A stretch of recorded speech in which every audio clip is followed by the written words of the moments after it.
This meeting is being recorded. This first problem from Chapter 19, we're asked to assign the IUPAC names for each of these compounds, A through E. So each of these are aldehydes or ketones, and we'll see some different structures that can be named in different ways here. So with our first compound, as always, we identify the longest chain to identify our parent. Which in this case would contain that carbonyl. So we see here that we have a 6-membered chain.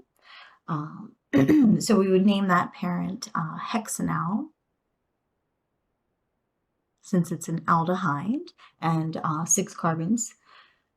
So then we want to identify any of these, all the substituents. So we have 2 bromine atoms here on carbon 5, and we have 2 methyl substituents on carbon 2.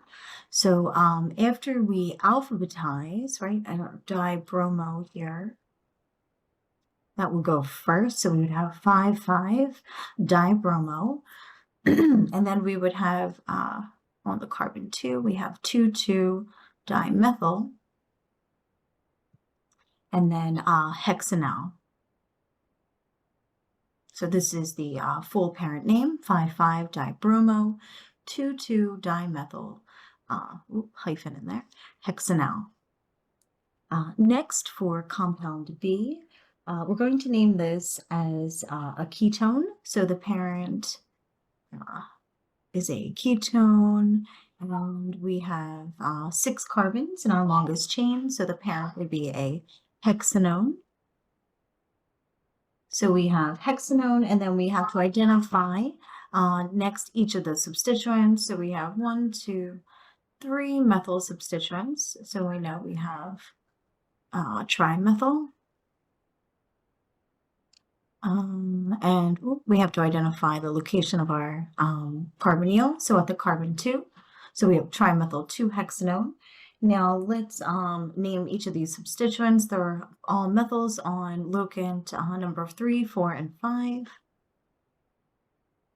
So the last thing that we have to do is identify these chiral centers. So we would have out in front 3,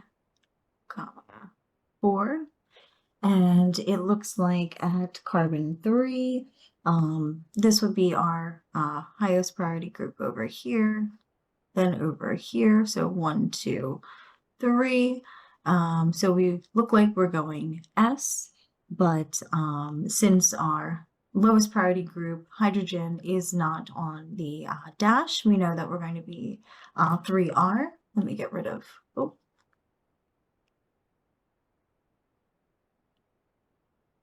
all of those notations there. So now we have 3R, and we'll do the same thing at the chiral center at carbon 4. So that looks like we have 1 in this direction, 2 over this side here, and then 3 with the methyl group.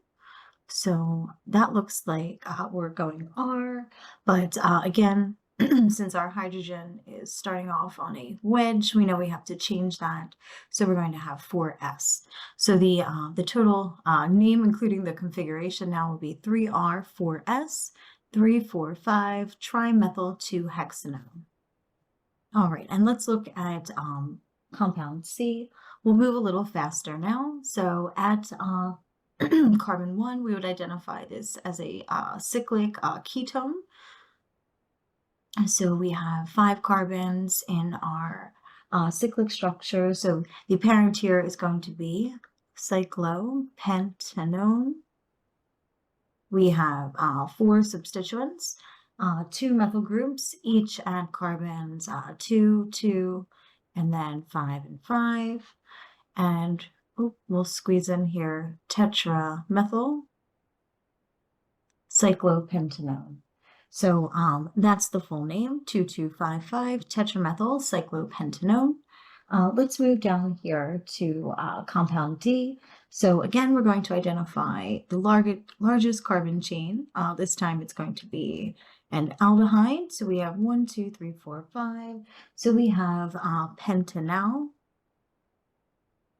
as our parent. And we only have one substituent that's going to be on carbon 2, and that is a propyl group.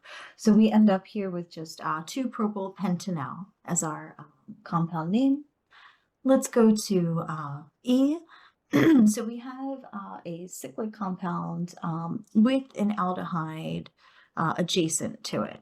So when we have that, we name it as a carbaldehyde, specifically as the cycloalkane named out in front. So this one would simply be cyclobutane and then carbaldehyde.